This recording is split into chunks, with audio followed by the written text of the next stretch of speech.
Rồi ơi, tụi đập nồi bỏ à. ơn con tôm mạ khi mã ôi là ngà khó ôi mức sự khao cho anh con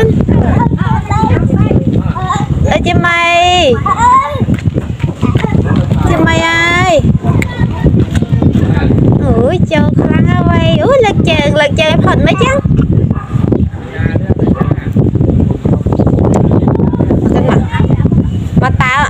mà tao đâu mai con mặt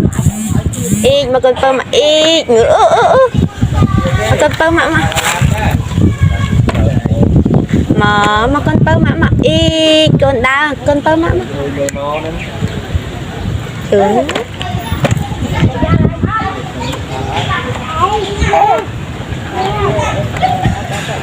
ô